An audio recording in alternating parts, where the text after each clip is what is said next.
Нөхөр найзуудтайгаа сагс ч юм уу үзлээ. Тэгэнгүүт жаргал хөөсөн болоо явчихдаг те. Тэгдэг үү? Ер нь тийм байдаг. Байна шүү дээ. Байдаг. Ягаад вэ? Уул нь тэр ламд үзүүлж байгаа ном унших мөнгөтэй дүүцгүүц хэмжээний тэрнээс бага мөнгөөр л уулын тэр пледийг худалдаж аваад сакс үзэж байгаа юм л да хөрхий. Үзье та нар тэр саксаа үз. Тэг яг ингэж хэлж байгаа. Яг зөв. Яг ингэж хэлээгүй тий. Үзье. Чи бичиж үзье. Одоо саяхаас мэдгүй чи манай хүн тэгж асуудгүй юм чи өөрөө тэгж үзье гэж үзчихвэл баг тэрнээсээ илүү их сэтгэл зүйн төлөвлөгөөд байна шүү дээ. үдсэндээ харамсаад. Үзсэндээ баг харамсан. Нэг нэр үчих яг саях байхгүй те. Үзье. Тэр нь бол нөгөө эмэгтэйчүүд нөгөө үзээ гэдгээр 4 янзаар хариулаад 5 янзаар саяны тэр үзээ үз гэж байгаа бол үзвэл толгойг чинь тасдин шүү гэж байгаа шиг сонсогдож байна. Үзээрэй гэж шүү дээ. Үзээрэй гэж. Тийм л байна л да. юу гэж хэлэх тэгээд.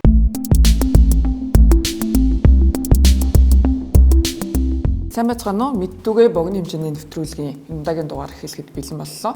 Бид өнөөдрийн дугаараар эрэгтэйчүүдийн сэтгцийн эрүүл мэндийн асуудлыг ярихаар сэтгцийн эмч өрөөлтэйг өрсөн байна. За тэгээд өнөөдөр бид ярилцахаар бас факт чек эмийн үүсгэн байгуулагч Тамир Гогоцэг эмийн сайтын ерөнхий редактор Ажиасар студ бэлэн болоод байна. За эрчүүдийн сэтгцийн эрүүл мэнд. Одоо ер нь шийдвэр эрчүүдийн сэтгцийн эрүүл мэнд үнэхээр одоо жишээ нөгөө амиа хордлолт те. Би зүгээр тэрнтэй л холбоож бид нар те амиа хордлолт бол маш эрэгтэй хүмүүс бол маш онцгой анхаарал татж байна те. Ажлын байр бүх зүйл хамаартай бол явж байгаа. Одоо юу гэдэг ганцхан тэр нь эр хүний асуудал яриад байгаа зүйл биш байх гэдэг шүү дээ. Бүхэл улс үндэстэн ер нь бол эрэгтэй хүмүүс аливаа улс үндэстэн ч бай, гэр орны ч бай одоо юу гэдэг ихээхэн ачааг бол үүрч явдаг юм. За тийм ч учраас өндөр хөгжилтэй орнууд за тэр дундаа бүр Япончууд манай Тамираа бол сайн мэдж байгаа. Япончууд бол одоо эрэгтэйчүүд нь ер нь бол ажил хийж гэр орнууд хийж явдаг. Тэр нь бүр ингээд улсаар бодлоготой одоо юу гэдэг тэр эрэгтэйгийнхэн цалин угаасаа арга эрт нь хангалттай байна. Тийм учраас одоо эхнэр хүн бол гэр бүлийн аюулгүй байдал тэр нэг эрэгтэй хүний стресс түлхэхгүй ажлаа тараад ороод ирэхдээ тэр эхнэр нь өдөржин одоо гэртээ байсан учраас тэр эрэгтэйхэн сэтгэл зүйдээр анхаарах гэх юм уу. Нэгсэн өөрийн гэсэн юм өрмөц бодлогоор төр засаг зохицуулж өгч байгаа. Гэтэл манайд бол одоо эрэгтэй хүн дээр яг өөрөж байгаа ачаа нь адилхан мөртлөө яг тэр эрэгтэй хүн дээр анхаарж байгаа тэр бодлогууд бол үнэндээ одоо жоохон сул байна уу гэж үзэхээр байна. Одоо яг ингээд сэтгцийн эрүүл мэндийн чиглэлээр ажиллаж байгаа яг мэрэгжлийн сэтгцийн эрүүл одоо сэтгцийн эмчийн хувьд үнэхээр нийгмийн асуудал болох хэмжээнд байна. Бид нар одоо яг бас ингээл тоо дата амиа орлолт их байна гээл за эргэн тойрон гэл стресстэй нервтэй ядраа зовоод байгаа юм ямар юм бол дэ гэж бодоод эсэргээрээ эмэгтэйчүүд нь их ачаал аваад энэ нийгэмд ажиллаад байгаа юм шиг надад бол жишээ санагдаад байна. Зөв ойлгож байна. Яг тэр альва одоо юу гэдгийг нэг болж үтэхгүй байгаа зүйл ингээд дангаараа болохгүй чиглэл рүүгээ яваад байдаг байна. Дандаа цикл хэлбэртэй явдаг гэсэн. Эрэгтэйчүүд дээр анхаарсан энэ донтолд энэ эрэгтэйчүүдийн тогтвортой амьдралынхаа эм маяг дээр анхаарахгүй болоод ирэхээр эмэгтэйчүүдээр ачаа ярих нүгээс ойлгомжтой шүү. Эрэгтэйчүүдийн стресс эрэгтэйчүүдийн сэтгэл зүйн байдал дээр анхаарахгүй байж байгаа даригчин болгоод донтуулагч болгоод гэмт хэрэгтэн болгоод ажил хийхгүй болгочхоор тэр гэр бүлийг тэр улс улсны ажлыг хэн хийх? Эмэгтэй хүн л шүү. Эмэгтэй хүн тэр ажлууд руу ороод ирэхээр хэн ачаа уурж байгаа дүр зураг харагдах вэ? Эмэгтэй хүн л харагдана. Буцаад энэ цикл хэлбэрээр л явна. Энэ нийгэм удаан хугацаанд эмэгтэй хүн яг иймэрхүү байдлаар ачаа уурээд бас л нэг юм сөрөг үзэгдэл рүү л аваач. Түүнээс биш. Тэгэнгүүт түрүү нөгөө эрэгтэйчүүд хит ачаал өгөөд байна гэсэн чинь хичээл хит ачаал өгөхөр болчингууд эмэгтэйчүүд ачаал аваад байна. За ер нь бол ийм гэсэн үг. Ачаал битгий үг гэдэг талаар бүгдээрээ яриаг байгаа шүү. Ачаал битгий үг гэдэг талаар яриаг байгаа. Хүн ер нь ямар хэмжээний ачаал үүрэх ёстой юм? Дорж ямарыг үүрэх ёстой, бат ямарыг үүрэх ёстой юм?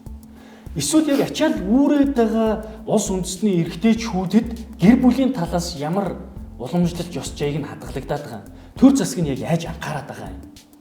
Гэх мэт тэр ачаал үүрэх нөхцөлийг бид нар тооцох юм яриад байгаа болохоос энэ дээр бол тийм эрэгтэйчүүдийг эрхлүүлэгч гэдэг юм ажил хийхгүй бай гэдэг юм бол яриаггүй гэдгийг маш сайн ойлгох. Тийм л учраас яагаад энэ сэтгцийн асуудал болоод байна вэ гэхээр яг л тэр эрэгтэй хүмүүст ирээд байгаа тэр хит их ачаалал, тэр ачааллаа үүрэх нөхцлүүд нь дандаа өөрөө сэтгэл зүйтэй хамаатай байхгүй.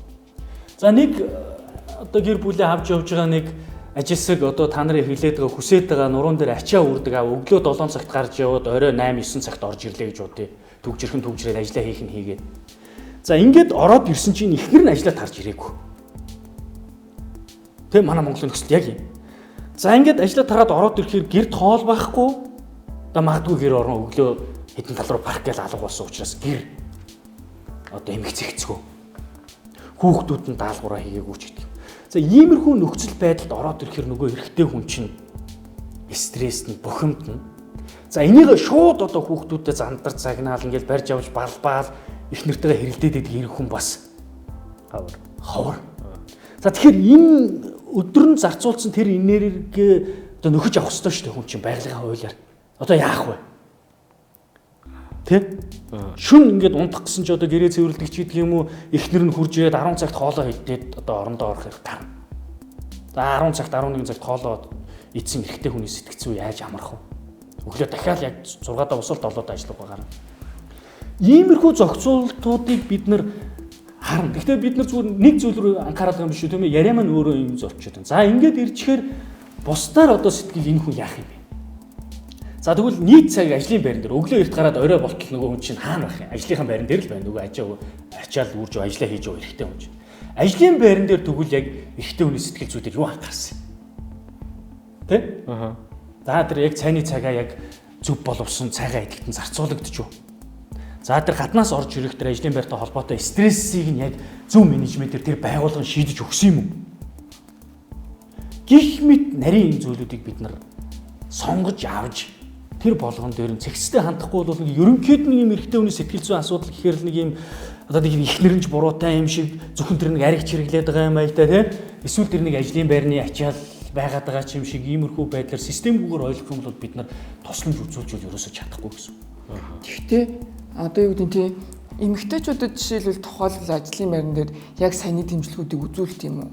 Тэ. Дахиад эргээд нөгөө 9 цагт ирсэн эрэгтэй 10 цагт ихнэрээ ирэхийг хүлээгээд хоолоо хийж байгаа байж хат нь эмэгтэй ажиллаа хийж орж ирчээд тэгээ хоолоо хийж байгаа ш тий. Тэгтэл тэр үед нь авж байгаа юм чинь бас л адилхан л байгаа ш тий. Тэгээд тэгсэн мөртлөө яагаад эрэгтэйчүүд их стресстэй байна? Яг зөв. Мэдээж эмэгтэй хүний энд стресстгүй эмэгтэй хүн ажиллаж байгаа гэсэн үг биш шүү. Байгалийнхаа онцлогоор эмэгтэйд саяны таны яриад байгаа тэр асуудлуудаа шийдэх тэр байгалийн өвөрмөц чадвар нь эмэгтэй хүнд их байдаг байна. Жишээ нь орж ирэнгуутаа нөхөр нь төрүүлээд ороод ирсэн хоол хийгээгүй яг нөгөө нэг нөхцөл байдал байж байгаа шүү дээ. Саяны эрэгтэйгийн өгсөн нөхцөл байдал. Эмэгтэйг угцахад эмэгтэй тэр стрессээ гадагшлуулангаа тэр ажлыг хийж эхэлдэг. Хоолоо хийж яах нь яасан та. Тэ? Гэрээ цэвэрлж яах нь яасан та хүүхдүүд рүүгээ чиглээд тэр нэг сэтгэл зүйн нөхцөл байдал яагаад. Тэр байглаасаа тэрийг гадагшлуулах нэг юм хэрэгцээ байгаад байгаа гэж ярьдаг шүү дээ. Тэр хэрэгцээгээ тэр эмэгтэйчүүд маань яа. Хангаад байгаа учраас харьцангуй нэг буруу зүйл рүү татагдчихгүй яг нэг юм сэтгэл зүйн арай тогтвортой байгаад байгаа дүр зураг харагдаад байна. Гэхдээ энэ маань бас зүгээр удаан хугацаанд гэсэн үг бол биш шүү. Магадгүй иймэрхүү байдлаар амьдрсан одоо ээжүүд маань нойргуудчдаг ч гэдэг юм уу те. Буцаад тэр гэр бүл яг оршин тогтнохгүй болдог ч гэдэг нь буцаад тэр ээж нөхөртөөгөө хүүхдтэйгээ ингээ харилцаа нь улам буруу зүг рүү яваад байх гэх мэт тус тусын асуудлууд бол байгаа шүү. Түүнээс биш одоо юу гэдэг нэг эмэгтэй нь бол ингээ тэрийг дааж явах ёстой юм шиг гэдэг асуудал бол ерөөсөө яригдаагүй. Ийм сэтгэл зүйн өвөрмөц онцлогуд байдаг. Тэгтэл төрүүлээд ороод ирсэн аав бол магадгүй зургийнхаа удирдлагыг бариад зураг тараа сууж иж болно. Гэхдээ тэр нөгөө эхнэрийн үгэлж байгаа нөгөө ажил дээр юм болохгүй байгаа. Тэр нэг хүүхдийн асуудлууд тэр хүний толгой дотор яаж яв? Байж л байгаа гэдгийг тооцох хэрэгтэй байхгүй юу? Тэр зурагт аваад асаагаа суучгараад ингээл тэр хүний хувьд ингээ бүх юм яах нь. Кадр тасраад ингээл кино үзэл мансатлын нэгээс сууж байгаа. Жаргаад байгаа юм ерөөсөө биш. Ерөөсөө байхгүй гэдгийг магадгүй зарим бүр аргаа ядсандаа яах нь. Зурагт үзээ сууж иж болно шүү дээ. Үнэхээр зурагт үзэх ш тинхээ байхгүй. Гэхдээ бас нэг улаан цам очиод унтаад өгж болохгүй хоолоо идмээр байдаг те. Энэ гэр бүлийн нөхцөл байдал улам хүндэрчихгүй тулд бас нэг яах нь. Ингээд нэг зурагт хараад тэр аав өөрөө хоол хийж яа. Тэр аав яга өөрөө хоол хийж болохгүй. Ер нь хийж байгаа. Хийж байгаа гэж болно. Хүмүүс бол хүмүүс ингээ ярихаараа л нэг юм хийх байгаа хувилбарыг ярьж байгаа нэг хийж байгаа хувилбар нь ингээд өөрхий тий би одоо чинь хоол хийдэг аав бол бидний яриаг сонсч бол ингэж тодруулаагүй бол Бидний ер нь ингээд зүгээр нэг өдөрлөг бариа сууж идэг гэж бодоод ах шиг байгаа юм ч гэдэг юм. Бүр нөгөө их нэртэй тэрийг товоолгож хэлэх гэж ягаад бүр гэр бүлийнхээ нөхцөл байдлыг хөндрүүлж нөхцөл байдлууд гарч ирнэ гэсэн үг шүү. Тэгэхээр ер нь бол хоол хийгээд зогсож байгаа ч адилхан зурагт үзээд байж байгаа ч адилхан нөгөө сэтгэл зүйн хүнд нөхцөл байдлуудад хадгалагдаад байж байгаа юм. Ирчүүдийн сэтгцийн эрүүл мэндээр хэдүүлээ ярьж байгаа болохоор надад бас саяын тэр нөгөө эмэгтэй эрэгтэй хүний гадагшлуулах те гадагшлуулаад эмэгтэй хүн бол ингээд баг зэрэг өөрийгөө тайвшруулах ч юм уу ингээд эмчлээд нь штэ баг зэрэг эрэгтэй нь бол дотроо ингээд хадгалаад ингээд дотроо ингээд буглаад одоо яваад тахна штэ те тэгэхээр энэ онцлогийг бид нар ер нь эн чи ерөөсөө л энэ одоо homo sapiens-ийн хувьд ерөөсөө л ингээд хүн төрөлхтөн хүүсийнхаа ялгааны хувьд ерөөсөө л ийм байсан зүйл хойштой ч ийм байх зүйл үү? Ер нь болвол хүн хөгжиж байгаа гэдгийг бид нар ямагт санах хэрэгтэй. Ер нь бол би яг зүгээр бусад салбарыг жишээ татгаж ярих гэж байгаа юм биш шүү. Зүгээр яг байгаа нөхцөл байдлыг ярьж байгаа. Манай зүрх бол одоо тий бидний зүрх 1000 жилийн өмнө магадгүй нэг иймэрхүү байсан байх. 2000 жилийн өмнө ч юм уу. Гэтэл сэтгцийг бид нар ер нь 2 жилийн өмнө хүний сэтгц яг иймээрээ 2 жилийн өмнөөс иймээрээ байгаа гэж хэлж бид нар чадахгүй байгаа байхгүй. Тийм учраас сэтгц хүн цаг хугацаа өнгөрөхөөр хэрээр сэтгц бол маш өөрөө хурдан өөрчлөгдөж байгаа хэрэгтэй гэсэн үг. Тэс гар бол ер нь байгаагаараа байж иж болно. Гэхдээ сэтгц бол яах вэ? Маш хурдан өөрчлөгдөж байгаа хэрэгтэй. Тэгээс энд бид нар ингээд байгалийнхаанч тэр нийгмийнхаанч тэр ер нь өөрчлөлтийг л одоо ингэ дагаал ховсаад яваад байгаа гэж байна. Тэгвэл хизээч нөгөө нийгмээ дагаж ховсж идэг учраас хүний сэтгц гүйцэхгүй байх нь шүү дээ. Өнөөдөр гар утас гараад ирвэл тэрийг дагаж бидний сэтгц өөрчлөгдөв тий. Дараа нэг өөр виртуал ямар ч ертөнц гараад ирэх юм. Тэгэхээр тэрэндээ дасах хэрэг гардаг гэсэн үг байна. Тэгэхээр энэ дасах чадвар нь өөр эмэгтэй хүн дээр өндөр учраас яах нь вэ? Ер нь бол стресс дах чадвар илүү өндөр. Илүү өндөр юм тий. За нэгдүгээр, хоёрдугаар ч юу гэхээр эмэгтэй хүн өөрөө жижиг шижиг деталь асуудлууд дээр стрессээ тайлах болоод таашаал авах буюу тэр одоо юу гэдгийг юм ингээд сэтгэл тогтоод булангартаад байх магадлал их бага байдаг байна. Хоолой хийж явахдаа ч магадгүй таашаал авч идэг, өгүүлж таашаалаа стрессээ гадагшлуулж идэг ч юм. Эрэгтэй хүний хувьд бол заавал нэг юм томоохон зүйл нөлөөлж ийж нэг тийм сэтгэлийн хүч ч гэдэг юм стрессээ гадагшлуулж байгаа дүр зураг яах нь илүү ажиглагдаад байдаг гэсэн. Жишээ нь заавал нэг найзуудаараа сууж ийж тэр нэг өнгөрсөн сарынхаа ажлын стресс ч гэдэг юм уу те тэрийг тайлж идэг. Тэгэд эннийгээ бүр ингээд өөр жижиг шижиг юм бид нар сургаж ингэж мэрэгжлийн талаас хандаагүй учраас нөгөө уламжилт энэ аргуудынхаа ингээд толгой дотроо ингээд кодлох маягтай. Ингээд найзуудтайгаа уулзж ийж нэг сайхан болох гээд байгаа маягтай нэг уул хаданд явж ийж нэг сайхан болох гээд байгаа юм маягтай тэр мэдрэмжийг л бид нар яах нь мэрэгжлийн түвээс нь одоо залж чиглүүлж явах хэрэгтэй гэсэн. Тэгжиж бид нар энэ асуудлыг шийднэ үү гэхээс биш одоо юу гэдэг хин хинийх нь эрх ашигч гэдэг юм уу хин нэгэнд нь давуу байдал олгох те байдлаар илүү их ажил хийгээд нуруунд дээр үүрч яваа эрэгтэй хүмүүсийн сэтгэл зүйн менежмент гэдэг зүйл тусдаа хэрэг гарна. За ингээд явж итэл энэ маань зөвхөн эрүүл эрэгтэйчүүд биш дондох ямар нэгэн эмгэгт бас өртчихсөн байвал яг тийм хүмүүс ямар менежмент хийх вэ гэдгийг одоо юу илүү их гарна. Эсвэл ганц бие стресстэй яваа эрэгтэй хүмүүст ямар менежмент дээр одоо юу гэдэг туслууд илүү их сэтгэл зүйд нь одоо хэрэгтэй вэ гэдэг менежмент тусдаа гарна гэсэн. Тийм учраас бүгдээрээ одоо юу гэдгийг аливаа асуудлыг юм хавтгааруулахгүйгээр одоо реклам шиг бишээр юм уу те бүр дараа та бүхэн маань бол яг одоо тэр гэртээ сууж байгаа эрэгтэйчүүдэд ямар байдгийг тэгээ ганц бие эрчүүдэд ямар байгаад байгаа эсвэл яг ажил хийгээд хижээгээд гэр орноод хижээгээд тэрийг нь ойлгохгүй гэр бүл нь ойлгохгүй байгаа хүмүүс байвал ямар байгаад байгаа эсвэл одоо оюуны маш их өндөр ачаал хийдэг зөвхөн тэр гэр бүл эдийн засгээс илүүтэйгээр олон хүний эрүүл мэндийг хариуцж ажилладаг тэр эрэгтэй хүмүүсийн сэтгэл зүйг яаж бид нар эмчилж авч явах юм те за эсвэл биеийн эрүүл мэндээсээ болоод бас одоо сэтгэл зүйд нь өөрчлөлт гараад байгаа эрчүүд байвал яах юм маш олон одоо ангиллыг бид нар бий болгож тэр хүмүүсийг тусад нь ойлгож иж тэр хүмүүст рүү чиглэсэн юм хийнэ л гэж ойлгох хэрэгтэй. Эрэгтэй хүмүүс чинь эрчүүд чинь сүүлийн үед яг ингэ сэтгэл зүйч ингээ очих мочих гэх юмнууд болдог ярьдаг болж юм л доо. Эмэгтэйчүүд маань бол за лам дээр очиж, бөө дээр очиж, сэтгэл зүйч дээр очиж те найз дээр очиж ингээд янз янзын аргууд байна. Тэ? Эсвэл ингээд шууд пост бичдэг ч юм уу те. Ингээ янз бүрээр ямар нэгэн байдлаар гадагшаа гаргаж байна. Эрэгтэйчүүд нь тэр үр байдгүй. Лам бөөн алга, тэр сэтгэл зүйч нь алга. Дээр нь угаасаа эмдэгт очдгоо хүн те. Бүр улаан гэрэл асчаад байхад эмдэгт очдгоо хүн сэтгцийн эмч дээр очиод зөвлөгөө аваал те. Ийм хэвчлэлүүд яах юм тэгэл үхэгүй. Ер нь бол ирчүүд маань бол ер нь хэнэггүй шүү дээ. За би одоо эмч дээр очиж үзүүлэх мөнгөө тэгсэнд орол хүүхдээ гутал аваад өгчөөч гэдэг юм. Хүүхдийн сургалтын төлбөрийг цуглуулж ядж яхад яах юм гэдэг ийм асуудал яригддаг байна. Тэгээ энэ нэг юм мөнгө хэмнээд байгаа юм шиг гэр бүлдээ туслаад байгаа юм шиг энэ хандлага нь өөрөө ирээдүйн аз жаргал, ирээдүйн тэр санхүүгийн эрхчлөлөнд хүрэхэд нь өөрөө маш том саад болчихж байгаа юм л. Ингэж гүрээж явж байгаад нойргуудчих юм бол тухайн хүний ажилтгууд л ажлын бүтээмж унчиж байгаа. Ажлын бүтээмж унаад хүнтэй зүй зохистой харилцаж чадахгүй бол тэр хүний нийгэм бизнес байр суурь дагаад унна. Тэрнээс олох ашиг орлого дагаад унна гэсэн. Тийм учраас анханаас нь системтэйгээр энийг одоо яг шүдийг тогтмол үзүүлж идэг шиг сэтгэл зүйчтэйгээ маш сайн ажиллах хэрэгтэй. Яг ер нь бид нар нэг анхны нэвтрүүлэг дээр ярьж ирсэн сэтгцэн сэтгэл зүйч хоёрын ялгаа нь юундаа байсан юм бэ гэж. Яг сэтгэл зүйчийн хамгийн хэрэгтэй сэтгэл зүйчгүйгээр бид одоо энэ цаг үед амьдрах боломжгүй эзэднийг итгэж байгаа зүйл энэ аахгүй. Нөгөө нэг ашиг орлогоо унгаахгүй тэгтээ сэтгэл зүйн өөрчлөгдөхгүй магадгүй өшөө хөгжиж дэвших тэр сэтгэл зүйн хүч тэнхээтэй байдлаа хадгалж явах юм сэтгэл зүйчтэй л ажиллана. Яг тэгвэл тэр нь өвчин биш байгаа шүү дээ. Одоогийн нөхцөл байдал. Гэхдээ ирээдүйд хоор уршиг өгчөж болох нь шүү дээ. Ингэж гүрэж жаад нойр бүчж болно. Ингэж гүрэж жаад сэтгэл готролд оршиж болно. Ингэж гүрэж жаад янз бүрийн хэрэгтэйргүй бодис сэргийлж болох учраас түүнээс л сэргийлэхийн тулд сэтгэл зүйч байх хэрэгтэй гэсэн.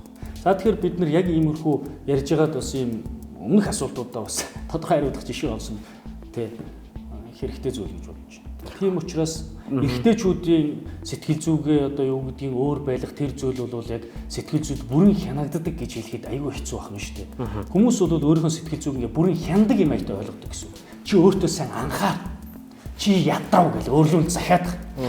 Хэрвээ тэр нь бидний оюун ухаанд ингээ хянагддаг л байсан бол юу гэж бид те ял зовоол стресстэй байхад те нөгөө арихаа шийдчих болдог бол. Тэгээд эмэгтэйчүүдийн давуу тал нь нөгөө сайн ярьлаа нэг лам дээр очиж гин найстайгаа уулзж гин бөөд очиж гин те нэг юм сүү мөнгө өргөж гин ингээд юм сэтгэл зүйгээ ингээд юм тогтвортой байх сэтгэл зүйн юм эрүүл мэндэд юм тохирсон зан үйлүүд эмэгтэйчүүдтэй илүү ойрхон байдаг байхгүй юу? Ойрхон байдаг. Тэгээд одоо юу гэдгийг ингээд эрүүл мэндэд анхаардаг гоо сайхантай хүртэл ингээд байнга анхаарч ийн гэдэг чинь сэтгэл зүйгээ эмчлээд байгааг нэг хэлбэр байдаг байхгүй юу? Тэгээд ингээд өглөө болгон ээжүүд сайхан ингээд сүүнийхэн цайныхаа дээжийг өргөж чинь гэдэг чинь ингээ сайхан юм хэлж сэтгэл зүйдээ нөлөөлж идэг гэсэн үг. Хүүхдүүдэд хайрлан тэр эмэгтэй хүний тэр хайр гэдэг чинь яах вэ? Өөртөө ирч хүчийг үжидгээр их давуу. Тэгтээ энэ дээр сонирхолтой мессеж үчихэд хүртэл авж байгаа мэдрэмж нь уулзж байгаад их төстэй байх жишээ. Одоо заавал уулзах шаардлага байхгүй оройн нэг сонирхолтой ховж ивэж гэдэг юм нэг юм гоё мэдээ олж ирчих юм бол чатаар хүүшээ гэл ороод ирнэ гэсэн. Чат бүсгээд ч гэдэг юм. 580% нэгнийхээ талаар ярихын тулд ингээд 3-1 чат хэсгээд ороод ирчих чинь. Тэндээ ярьж байгаа юм уулзж байгаа юм шиг ч гэдэг юм уу. Айгуу гоё тийм таашаал авч. Эрэгтэйчүүд бол нэг хоорондоо хаа юу байна. Одоо бараг тийм мессеж нүртэл юм хянд. Одоо тагнуулын ерөнхий газар хянжгаа маятай л ярьсаж штэ. Хаа 5 дахьд уу. За чимээгүй байж байгаа надад устгах бараг те би нэг өөр шалтгаан олон зөнтөрч гэдэг юм уу юус нэ. Тоглоомгууд гэхдээ яг одоо чинь эмэгтэйчүүд лам дээр очих, бөө дээр очих. За одоо өөр юу байгаа? Сэтгэл зүйч юм уу юу ч сэтгэл зүйч баг ховор. Гэтэ энэ нь бол ингээд эмэгтэйчүүд ажил нь юм шиг. Айгүй чухал ингээд гэр бүлийнхаа төлөө тэ бүх ард түмний сайн сайхны төлөө яваад байгаа ажил юм шиг. А яг адилхан зорилготой тэр стрессийг л багасгах гэдэг шүү дээ тэ. Нөхөр найзуудтайгаа сагс ч юм үзлээ.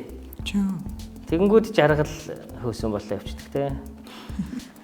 Тэгдэг үү. Ер нь тийм байдаг. Байна шүү дээ. Байдаг. Ягаад вэ? Уул нь тэр ламд үзүүлж байгаа ном унших мөнгөтэй дүүцгүүц хэмжээний тэрнээс бага мөнгөөр л уул нь тэр пледийг худалдаж аваад сакс үзэж байгаа юм л да хөрхий. Үзье та нар тэр саксаа үз. Яг ингэж хэлсэн. Яг зөв. Яг гэж хэлээгүй. Үзье. Чи бичээ үзье. Одоо саяхаас мэдгүй шүү манай хүн тэгж асуудгүй юм чи өөрөө тэгж үзье гэж үзчихвэл баг тэрнээсээ илүү их сэтгэл зүйн төлбөр төлөх гэдэг шүү дээ. үзсэндээ харамсаад. Үзсэндээ баг харамсан. Нэг нэр үгүй яг саях байхгүй те. Үзье. Тэр нь бол нөгөө эмэгтэйчүүд нөгөө үзээ гэдгээд 4 янзаар хариулаад 5 янзаар саяны тэр үзээ үз гэж байгаа бол үзвэл толгойг чинь тийм шүү гэж байгаа шиг сонсогдож байна. Үзээд үзээрэй гэж шүү дээ. Үзээд үзээрэй гэж. Ийм л байна л да. юу гэж хэлэх тэгээд. Яг тэгэхээр ер нь бол бид ер нь тэр өвөрмөц талаа илүү баримтлах хэрэгтэй л гэж үзэх хэрэгтэй. Ягаад гэвэл манай тэр юм даяаршил галбоочлол бол ерөнхийд нэг тийм гатгааруулж тавилаа шүү дээ ерөөсөө. Тэгээ эрэгтэй хүн яга хоолж болдгоо, яга гэр цэвэрлж болдгоо, яга гэртээ байж болдгоо ингээл тий. Хуулиндаа хүртэл хүүхдээ харах тэр эрхийг хүртэл аав ээж хоёр тэнцүү болгоцсон тий. Одоо шинэ манай эхнэр хүүхэд төрүүллээ, ажиллаа хийлээ. Тэнгүүд би 3 жил декрет авах тэр эрх хүртэл хуулиар нэгдсэн байх жишээ тий. Тэгэхээр ер нь бол энэ ер нь нийгмийн хөгжил магадгүй 92-ын тэр сэтгэл зүйн нөхцөл байдал ижилсэх чиглэлүү ингээ хүчээр бид нар явуулаад байгаа юм шиг ийм дүр зураг харагдаж эхэлж штеп бүр одоо юу гэдгийг. Тэгээ энэ буцаад үр өгөөж айгүй их одоо сөргөөр хөлөө. Яг тэгвэл эрэгтэй эмэгтэй хоёр хүний чинь ялгаатай байгаад байгаа гол хүчин зүйл ерөөсөө тэр даавар штеп. Тэ эрэгтэйг нь эрэгтэйлэг байлгах гэдэг, эмэгтэйг нь эмэгтэйлэг байлгах гэдэг тэр даав. Тэр хоёр даавар өөрсдөө яг бие дээрээ үнэхээр хүчтэй нөлөөлж иж 92 эвтэй найртай аз жаргалтай байх нөхцөл бүрддэг байх жишээ. Жишээ нь байх гэр бүл болж амьдрий. Гэтэл тэгээ судалгаа хийгээд үзэх юм бол фитнес хийгээд найзуудтайгаа уулзаад аяллаад тэ стресс багтаа гадуур яг нэг юм эргэчин шиг амьдралын хэв маягтай байгаа хүний цусан дахь тестостероны хэмжээ яах өндөр байна. Өндөр байна. А гэтэл ингээд нэг эхнэрийнхээ үгэнд их ордог сайн зал бид нар харуу сайн зал байх гэдэг шүү дээ. Банк гэртээ байдаг тийм уулздаг ажлаа тарж ирээл гэртээ байдаг тийм тэгэл ингээд зөв одоо яадаг чи ингээд нэг ийм байгаад байгаа ирчүүд бүх гэж ярьж байгаа юм биш шүү. Одоо тестостероны хэмжээ баг буюу эмэгтэй хэлжтэй нөө байхгүй гэж хэлж болохгүй шүү. Ингээд ярьчихаар би нэг иймэрхүү юм судалгааны ч юм уу ийм одоо тийм мэрэгжлийн хүмүүсийн юм ажиглаад байгаа юм ярьчаар зэрэг одоо нөгөө эмзэг сэдв учраас гарна зугаална гэдэг ийм асуудал яригдаад өгөх их санаа зовдөг. Ихтэй энэ юмыг ойлгочих юм бол гэрийн нөхцөл тэрэн дээр нь яаж анхаарах вэ? Гэдгийг л хэлээд байгаа шүү. Ойлгож байгаас тэр гэртээ байгаад байгаа сайн залуу гэдэг байгаа нөхөр яг тэр натуралыг байгалийн шин чанараа тэр тохиолдолд яаж хадгалах вэ гэдэг менежментийг хийх нь зөв л гэж яриад байгаа болохоос тэр нөхрийг яах нь вэ? Одоо тэгээд ингээд нэг юм гадуур тэнээд гэрийн бараа хахаад яриаггүй л гэсэн үг. Тэгтээ гэртээ байнга байгаад эхнэрийн үгэнд байнга ороод тэгээд байна гэдэг чинь эмэгтэйлэг шинжин илүү давмгай болж байна. Хоёр эмэгтэйлэг гэртээ амьдраад байна гэсэн үг болохоо. Үгүй судлаа эрэхтэй суучаад ингээд айгүйх нэгтэлтэй юм яриад байх юм. Судалгаа жишээлбэл эрэхтэй хүмүүс яриа гэсэн учраас яриад байгаа шүү. Түүнээс ярьж байгаа. Үгүй гэхдээ тэр чинь юм ахгүй да. Одоо юу гэдэг нийтлэгтэй гэртээ байгаа эрэхтэй хүнийг жишээлбэл сайн эрэхтэй гэж үзэж байгаа гэдэг нийтлэг юм чи харьцангуй өөр болж байгаа шүү дээ. Эрэхтэй хүн чинь өөрийн гэсэн карьертай байх хэрэгтэй, хоббитой байх хэрэгтэй, сонирхолтой байх хэрэгтэй гэдэг тал руугаа л харьцангуй явж гин гэж би бол үздэг. Одоо ингээд юу гэдэг найзалдаг нөхөрлөдөг эмэгтэйчүүдэд харж ахт ч юм уу те жишээлбэл тийм байгаа даа. Эсэргээрээ ингээд гэртээ суугаад зүгээр ажил гэрийн хооронд явж байгаа эрэхтэй жишээлбэл ингээд үнэлж дүгнэл айгуу сайн эрэхтэй гэж үзэж байгаа нь гэвэл үгүй шүү дээ.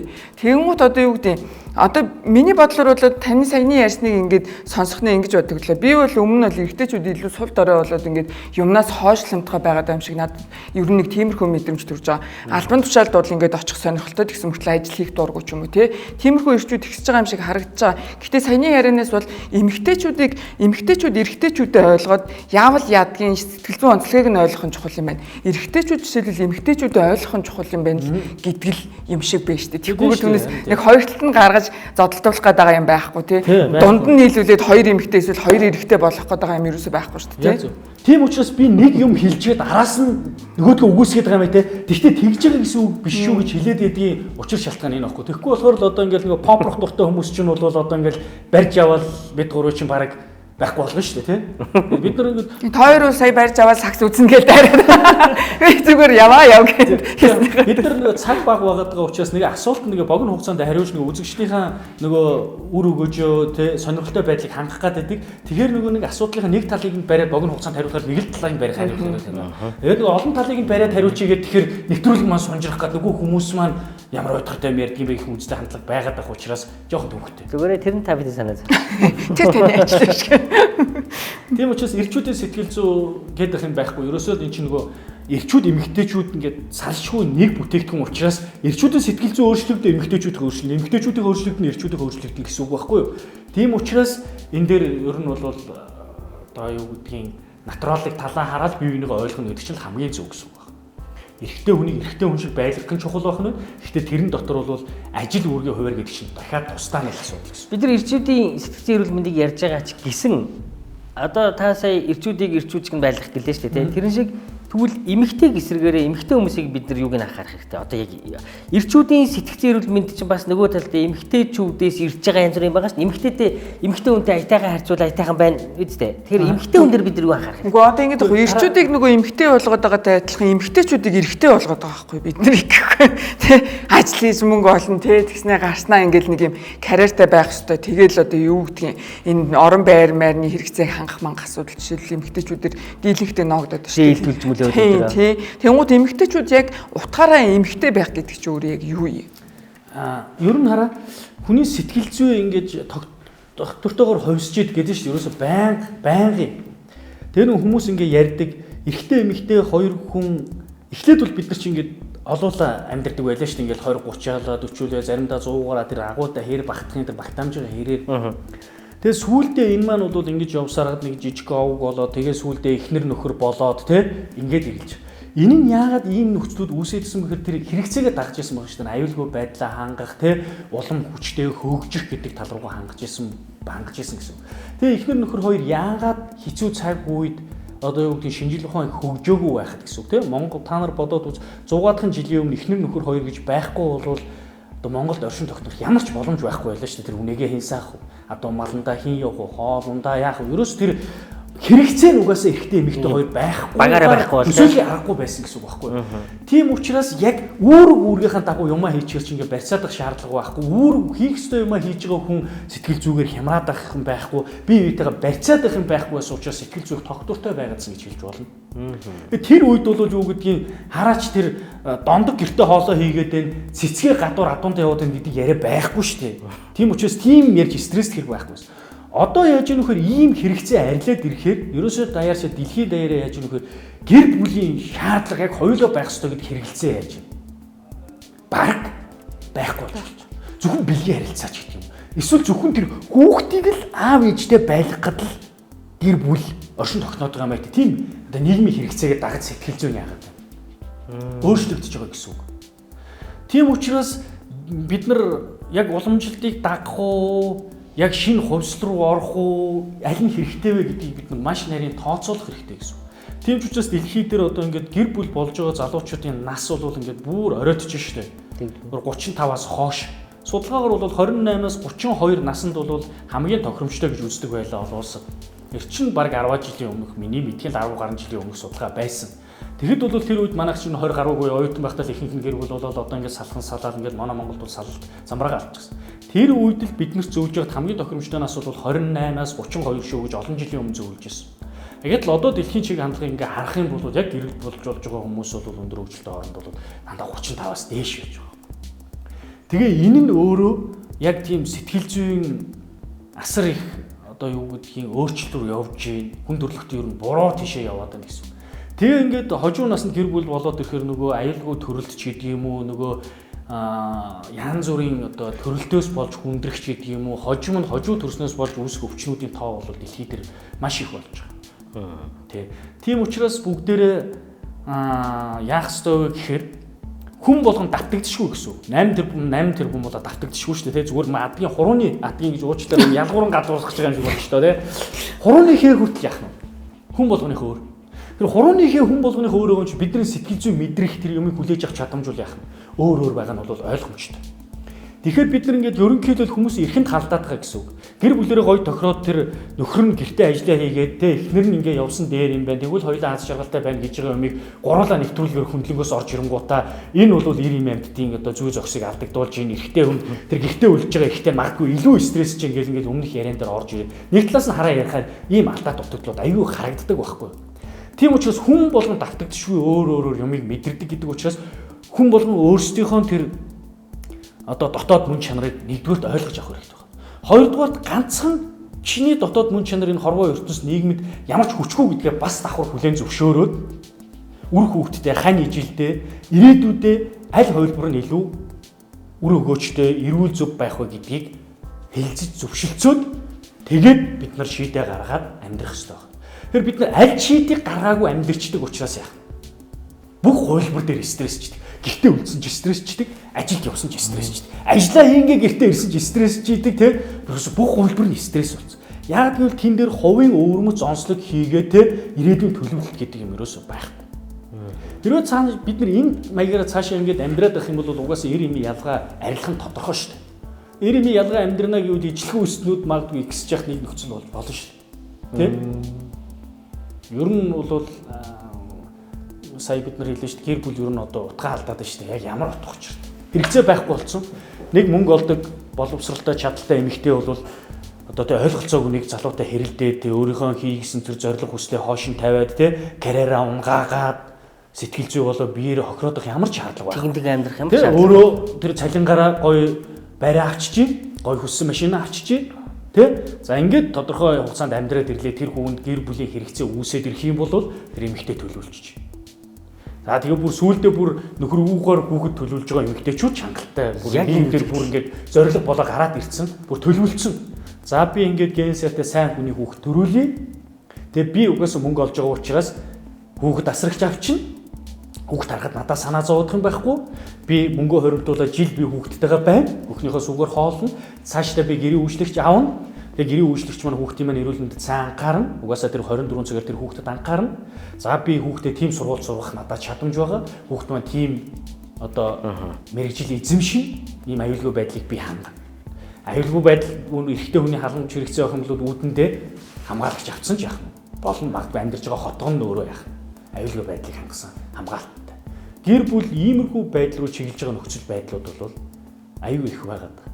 Тэгэхдээ манай монголчууд яриад байгаа энэ өндөр хөгжилтэй буюу яг саяны ярьж байгаа энэ жишээ рүү маш хурцтайгаар шилжиж байгаа орнуудыг бодвол манай Монгол өөрөө цаг өөрөө эрс тэрс уул амьсгалаа бодсон ч амьдралын хэв маягаа бодсон ч эрэгтэйчүүдийн тэр эрэгтэйлэг шин чанараа бодсон ч гэсэн яг энэ хэв маяг манай монголчууд руу нөлөөлөхөд бол асар их стресс дагуулах нь бол нийгмийн бухимдал дагуулах нь бол гарцаа байхгүй. Яагаад гэвэл энэ сошиал медиа хөгжснөөс холбоотойгоор яг энэ Япон, Германч гэдэг юм, Америкч гэдэг юм, Польш гэдэг юм, Чехч гэдэг юм, тэр Филиппинч гэдэг юм, Хятадч гэдэг юм яг бидний дунд байгаа маягтай нөлөөлж орж ирж байгаа байхгүй. Дандаа л нэг юм уцсны цаанаас шүүмжилсэн нэг болон болохгүй гэдэг юм ярьж байгаа юм хүмүүс гарч ирж байна. Тэгэхээр маш хүчтэй соёлууд, маш хүчтэй өөрчлөлтүүд ингээд нэгэн өглөөний дотор бид нарт нөлөөлөд байгаа гэсэн. Тэгээ тэрийг хүлээж авах чадамжтай нэг хэсэг нь чадамжгүй нэг хэсэг. Бүр боломжгүй тэрийг хүлээж авах боломжгүй ш нэг хэсэг байна гэсэн. Тийм учраас бүгдээрээ гэр бүлийн хэмжээнд аз жаргалтай бай гэвэл мэрэгжлийн төвшөнд ярилцах гэсэн үг шүү. За би уучлаарай айгүй нуршаа ярьж ингээд та нараа тастаад зогсуулна. Ярилцах гэдэг ойлголтыг ерөөсөө ингээд хамгийн чухал юм шиг хүлээж аваад байна. Ярилцах гэдэг зүйл бол яг энэ цаг мөчид яг энэ нийгэмд бол бүр ингээд юмыг хүндрүүлдэгч болчихжээ. Улам яах нь нуух нь авах гээд үдийн сохлно гэсэн. Хизээ ярих уу? Юу ярих уу? Хинтээ ярих уу? Ямар бэлтгэл хангаад ярих уу? Хэдэн настай ярих уу гэдэг ийм ямар систем байхгүйгээр ярих гэж оролдох юм бол тэнд юу үүсэх вэ? Үзэл бодлын зөрчилдөөн хэрүүл үүснэ. Хэрэлдэж байгаа эхнэр нөхөр хоёрыг мэрэгжлийн хүн юу гэж зөвлөж өгөх вэ? Сайхан ярилц гэж зөвлөж байгаа. Тэр хоёр бүр ингээд өөгүй өндөг шиг сайхан хайраас ахуулаад үүссэн хоёр байгаа шүү дээ гэр бүлийн харилцаа үүс. Тэр хоёр ярилцаар байгаа нөхцөл байдал ямар болсон бэ? Ахын байхгүй болчиход ахын дээрээс нь үг зөвлөж. Ярилц гэж. Ярилцаар хагаад нөхцөл байдал муудсан юм. Нэмээ ярилцаар яах гээд байна. Нөхцөл байдал бол муудах гэдэг гэсэн. Тийм учраас ер нь бол одоо та хоёр маань бүр их баярлууштай их сайхан нэвтрүүлэг хийж байна те. Тэгээ нэг маш болгоомжтой хүн болгон ашиглаж болох хуцаар гэсэн үг шүү. Талцаар хэрэлдэхээр биш. Ийм байдлаар бүгдээрээ ярих хэрэгтэй. Тэгээд бүгдээрээ яриад яг нэг зүйлийг яриад өнгөрчөөр хэдхэн хормын дараа ингээд нэг хэсгийг гомдоочж байгаа маятай, нэг хэсгийг буруутгаж байгаа маятай үлдээж байдаг. За тэгвэл нэг хэсгийг гомдохгүй, буруутгахгүй асуулт асууя. Ямар нөхцөлд очиод өөрт чинь ямар мэдрэмж төрөөдэвэл сэтгэл зүйчэд хандах юм. Бас дахиад яг адилхан ямар мэдрэмж төрөөд би яагаад гэвэл сэтгцэн эмч дээр очих юм. За мэдээж нэг ийм одоо миний мэрэгжлийн хүн талаас үнэлэхэд та нар маань нэг ийм бүх юм хяналтанд байгаа юм байтай дандаа асуудаг. Яагаад гэвэл би гүгэд очих уу? Бүх юм их тодорхой байна шүү дээ. Дохио өгнө үсттэй тэр чинь. Тэр дохиог өгнө гэсэн. Тэр дохио өөрөө хүн болгон адилгүй учраас тэр дохио хүн болгонд яах вэ? Өөр үед тохиолдно. Дохио. Тэгэхээр ингээд мэрэгжлийн нэг хүн та ингүүл гүгэ дээрээ гэд хэлчих болохгүй гэсэн. Тэгэхээр хин нэгэн хүнийг эмзэглүүлчих болох юм шүү дээ. Жишээ та ингээд нойргуу тунгууд заавал мэрэгжлийн юмд хандхантай шүү гэ. Хандах ёстой гэдээ хэлчихнэ. Тэгэхээр л хүмүүс нойргууд гэдэг зүйлийг л ингээл үзэн ядчих тийм болохгүй юм байна. За тэгэхээр тэгвэл одоо юу гэдгийг илүү тодорхой байвал та зөвлөлд мэрэгжлийн хүн учраас би хэдэн цаг унтаад болохгүй байвал хандах ёстой. Хэдэн өдөр унтаад болохгүй байвал хандах ёстой гэдэг ийм зүйлүүд дээр одоо дохио өгүүлэх маягтай юм яриад байгаа гэсэн. Тэгэхээр энэ нойргуудад байгаа нөхцөл байдал нь өөрөө хэдэн мянга. Тэгэхээр тэр шалтгааны үед магадгүй надад өө гашуу тохиолдоод би нэг 5 хоног нойргуудах бол яах нь асуудал байхгүй л явж байна. Тэгээ угаасаа тэр нормалны үзэгдэл байж гэж үзэх нь шүү дээ хэвийн үзэгдэл байж бол хэн нэгний араас гашуудаг. Хайр дурлалаас болоод нэг өсвөр насны хүүхэд 14 хоног нойр дутуу явах байж үзэгдэл байж болох нь. Тэ? Гэтэл ажилласаа халагдаад 3 хоног нойргүй байх боломж байж болно. За тэгэхээр бүгдээр нойргуудад хүргэх нөгөө мянган шалтгааныг бичиж таны хүсэж байгаа зүйлийг би хийж өгөх хэрэг болохгүй дээ шүү дээ, тэ?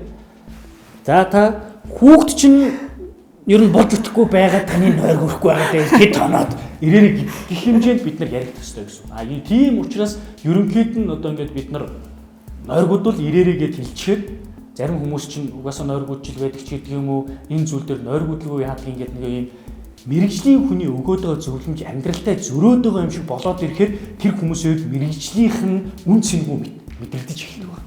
Тийм учраас жинхэнэ тусламж үйлчлэгээ авах цаг үүсээд ирэхээр мэрэгжлийн хүмүүсийг тоохоо болж эхэлдэг. Тийм учраас сэтгэл зүйн талаас тусламж үйлчлэгээ авах гэж байгаа бид нар зөвлөгөө өгөх гэж байгаа болвол одоо бүгд яах ёстой вэ гэхээр хамгийн түгээмэл үзүүлээд ингээд хамгийн чухлуудыг нь одоо чимхэж авч болно гэсэн. Залуучууд эхлэн хайр дурлалаас болоод нойргуудад тийм хайр дурлалаас болоод сэтгэл зүйн өөрчлөлтөнд ороод ирэх юм бол 15-аас 20 насных нь ийм сэтгэл зүйн нойргууд байвал та нар маань тэнцэнэ бууж өгч болохгүй шүү. Хайр дурлалаа өөрийн болгоорой. Тэ? Та хичнээн хоног нойрг ингээ явчих юм бол болохгүй нэ шүү. Гэх мэт бид нар энэ тоочны зөвлөгөөнүүдийг өгөх хэрэгтэй. Тэгээ яг хизээ сэтгцэн эмчтэр очих юм бэ. Тэгэхээр хизээ. Тэгэхээр хэн би яг одоо очимоор байна гэсэн бүр. Таны хариултыг хүлээж явахдаа бүр төвчгүй. Тэгэхээр яах ёстой вэ гэхээр ер нь сэтгцэн эмчлэхгүйгээр ягаад сэтгэл зүйч ингээд нийгэмд хамгийн их шаардлагатай вэ гэдэг байгаа вэ гэхээр сэтгэл зүйчтэй бид нар яах вэ? Ойр ойрхон уулзаж явах ёстой байна шүү дээ. Ер нь зүгээр шүд хэвэн байсан ч гэсэн шүдний эмчтэр очиж явах ёстой байдаг да. Тэрнтэй адилхан сэтгэл зүйчдэр яах вэ? Сардаа нэг удаа, улиралдаа нэг удаа, жилдээ нэг удаа яах вэ? Очоод амьдралын хэм маягийг ярьж явах хэрэгтэй гэсэн.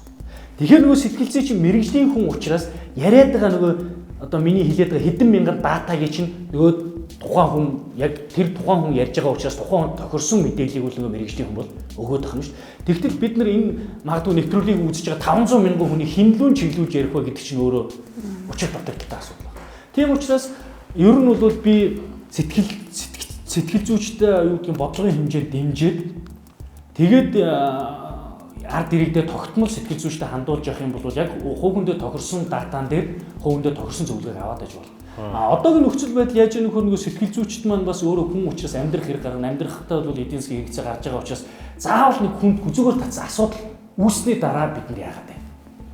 Нөгөө сэтгэл зүйчтэй очиж хандаад байгаа. За маш их баярлалаа. Сонирхолтой яриа, маш чухал сэдвийн хүрээ сонирхолтой яриа өгсөн маш их баярлалаа. Тэгвэл үйлчлүүлэгчтэй нөгөө бид нар нийт 100% гэж үзэх юм бол маш бага хувийг нь хөндөж ярьж байгаа гэдгийг ойлгоорой гэдгийг тодруулж хэлчихвэл. Хэлээ.